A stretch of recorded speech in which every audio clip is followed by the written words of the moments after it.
Dakila ang panahon kinalalagyan natin. Walang kagaya sa kadakilaan.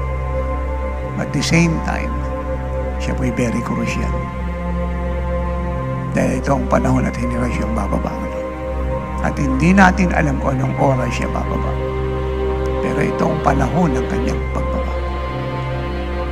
Pagpaulit-ulit na nagsasabi si matandang Noah, dadating ang ulan, dadating ang ulan. At lalo lumalakas ang tinig niya. Kaysa una siya magsalitang dadating na ang ulan. Ang ibig sabihin noon, dadating na ang ulan. Aalis na ang earth. Kung naalala niyo, sabi ko noon pa, many years. Pagpaulit-ulit sinasabi ni Tata, in the last days, bababa na ang Lord, bababa na ang Lord. Ibig sabihin, bababa na ang Lord.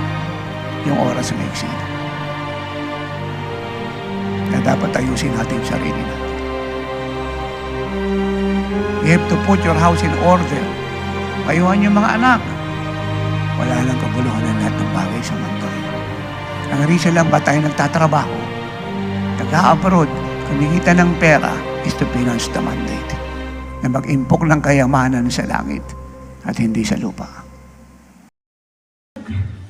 Kapag po meron tayong pinagpe-pray, isang bagay na gusto po natin makamit, or ito po ay sa matter of life and death, nag-groaning po tayo, hindi po ba?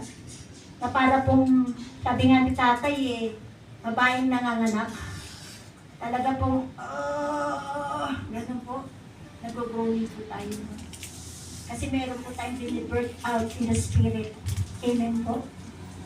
And then meron po travailing. Nagtatravail po tayo. Pray without ceasing. Dahil gusto natin makamtan ang isang bagay na ito. Mapangyari ang isang bagay na ito. Nagtatravail po tayo sa Lord. Nagtiplead tayo sa Lord. Na Lord, Lord, Lord. Ganun po siya. At ang pinakamaganda po ay ang spiritual warfare. Hello! Na kung saan pinuputubutan natin ng ulo ang demonyo. Amen? Yung mga negatives na pumapasok sa ating kaisipan, pinapalayas natin. Amen po ba? Kaya dapat po ang mga anak po ng Diyos ay talaga pong ang spiritual warfare po sa ating po mga buhay ay at lahat po tayo na bilang anak po ng Diyos, kailangan po sumama po tayo sa season of prayer and fasting. Na sabi nga po, this house is called a house of prayer for all the nation. So punuin po natin ang pananalangin. Ito pong lugar na to. Kung bawat lugar na kung saan po tayo nananalangin. Season of prayer and fasting, 7 days po yan. Na kung saan po ang mga anak po ng Diyos ay nananalangin, sama-sama, nag-aayuno. Sa bawat chapters po siya. Meron po kami rin straight 3 days prayer and fasting. Nakapag straight ka po, Wednesday to Friday. Kapag hindi ka po nakakapag-straight, magmula po Monday hanggang Sunday po, partial fasting po yan. Yan po ang kabuuan po ng aming pong prayer and fasting during season of prayer and fasting. So lahat po tayong mga anak ng Diyos, dapat po nandito po sa tanghanan po ng Diyos, nananalangin, nag-aayuno. Amen po. Dahil yan po ang utos po ng Diyos. Praise God. And then,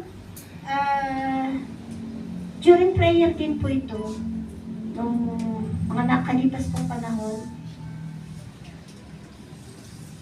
ipipray po kami sa aming puntahanan.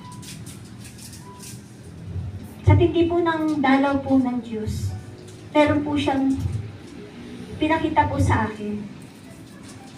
Kasi sa tindi po ng pananalangin po namin, groaning namin, weeping namin, binuksan ko po yung mata ko. Alam po ninyo, meron po ako nakitang tila ng apoy. Hello? Totoo po siya. Yung sinasabi pong dilang apoy, totoo po siya. Nakita ko po siya. Bumagsak po siya sa kurtina po ng aming pong bahay. Pero hindi po nasusunog yung pong kurtina.